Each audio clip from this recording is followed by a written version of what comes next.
Good morning mga kapango! For today's video, Monday, February 10.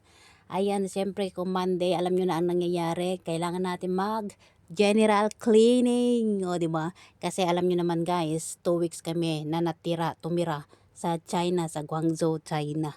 Sa part ng aming among babae. So, malapit lang naman. 2 hours lang naman ang biyahe mula Colon Station train to Guangzhou. So, malapit lang. So, 2 weeks po kami doon dahil sa Chinese New Year. So, 2 weeks po na marumi ang aming bahay. Maraming alikabok. So, kailangan natin i-vacuum lahat ng gilid-gilid. Yung mga pillow, yung mga unan. Ay, unan, pillow yun. Yung mga bedsheet, so lahat. Pati mukha ko kailangan i-vacuum dahil marami ng whitehead.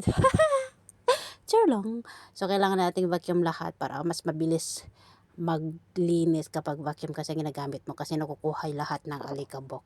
So dito sa bahay namin ay umuwi naman yung dalawang mag-asawa. Kaso lang hindi sila marunong maglinis. Kaya pagdating namin dito ang dumi-dumi ng kanilang banyo ay alam nyo na kung bakit marumi. Kasi dalawa lang sila dito sa bahay. Alam nyo na, wag nyo nang alamin. Basta alam nyo na yon. So kailangan natin i-vacuum lahat. Puti na lang walang tulo dyan sa bed. Charis lang. So, syempre, alam nyo na, kung dalawa lang sila dito sa bahay, walang mga bata, walang mga auntie, ay, alam nyo na, magkatabi yung unan nila. Joke lang guys. So, kailangan natin mag-vacuum. So, binacuum ko muna dito sa master bedroom at yung kasama ko naman ay naglilinis sa CR. So, kailangan din natin i-vacuum lahat ng anik-anik dito sa mga kwarto nila kasi marami ang alikabok. Pag towel lang kasi ang ginamit mo ay bumabalik-balik pa rin ang alikabok. Ano ba yun? Yung parang balahibo o bulbul o whatever na gayon. Basta alam nyo na yun. Basta naglilinis kayo. So alam nyo ba itong gintong dalawang to na ginto? Alam nyo ba 1,000 ang laman yan? Yung nakikita nyo yan. Yan, 1,000 yan. Buti pa yan may pera. Ako wala na. Sa mga kunyang nakatulad ko dito sa Hong Kong, ganito rin ba ang ginagamit ninyo sa bahay ng mga amo ninyo? So, every time na magbabacuum kami guys, kailangan namin vacuumin dito. Kasi ito ang humihigop ng alikabok ng buhong bahay. Buhong bahay! So, kailangan mo lang tanggalin sa gilid. Ayan, tingnan nyo kung gaano kakapal ang alikabok. So, 2 weeks kasi na hindi nalinisan yan dahil wala kami.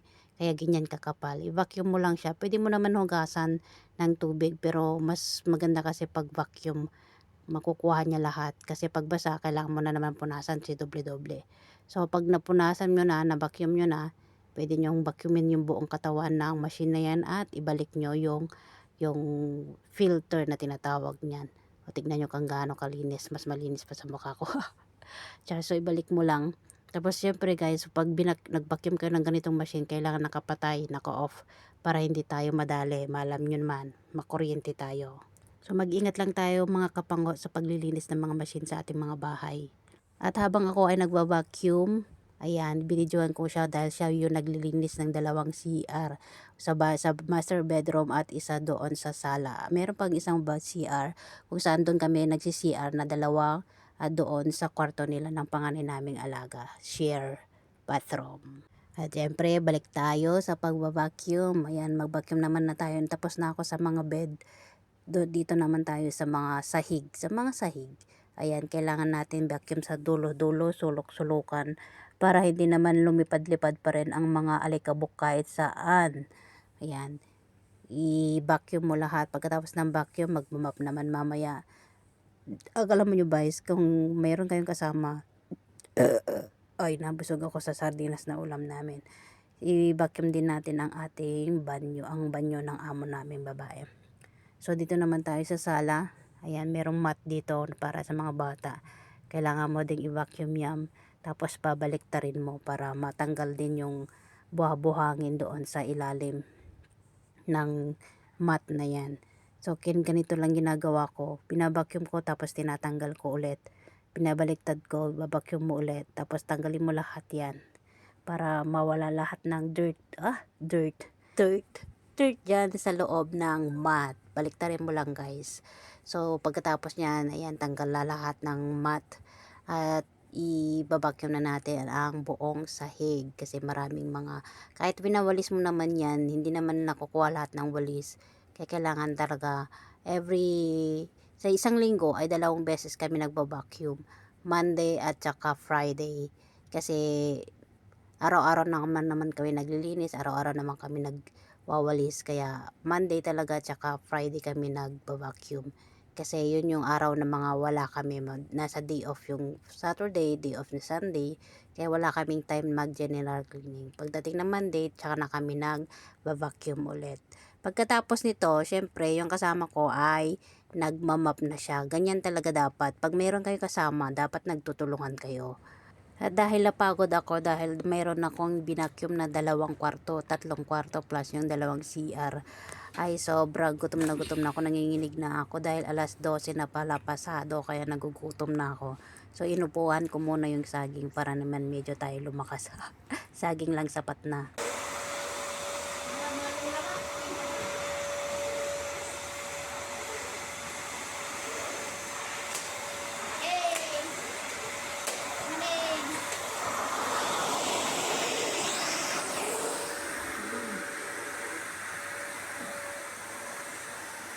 Nagbamap, vacuum, basta tagkadwa, awan nila ingan. Awan nila ingan. Basta tagkadwa, awan nila ingan. Basta tagkadwa, tinulungan. O dagbabakyom, dagmamap kasi jay tanong ko malpas ti bra.